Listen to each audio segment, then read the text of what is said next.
Sanibonani guys, welcome back to yet another video where guys Umkhulu decides to pause on you guys before he reveals the location of Umzobe's grave.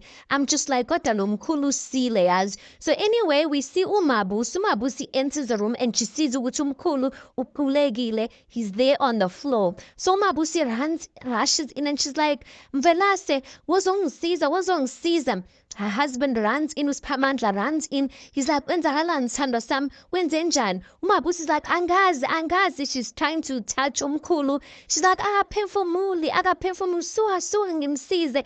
Yo guys, uSiphamandla's like, hi bo, this person bekahleli ehleka like just not so long ago. Wenzenjani manje? Yo guys, Umabusi is like, mkhulu, ngiyacela ngiyakudinga ngicela ungitshela ukuthi ithuna likaMzobe likuphi ngiyacela guys. And Umkhulu akavuki. And it looks like guys Umkhulu has kicked the bucket. Now abantu are saying, hayi bo, umuntu, this person, he looked like he was playing games guys, because why did he take a long why did he not reveal the location of Umzobe's grave? But people are saying, listen, Umkhulu ubunalwe ukungafuni ukuphipha iqiniso about what he knows, and people are saying ukuthi akavuswe ngenduku straight, because what is this, like what is this guys, like ingidinile indaba yakhona, because I'm like, what was he, why did they even put his scene there guys if he's not going to come and tell the truth? Imagine ke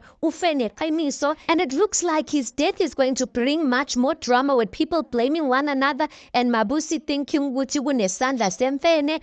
Hey guys, we're going to see what's going to happen. I'm cool. How ya bora shame. Anyway guys, you tell me your thoughts on this. Please do make sure you like the video. Please do subscribe. It is absolutely for free of charge. Guys, please do make sure you watch the ads. That is just your way of showing support towards the channel. And yeah, I'll see you guys on the next one.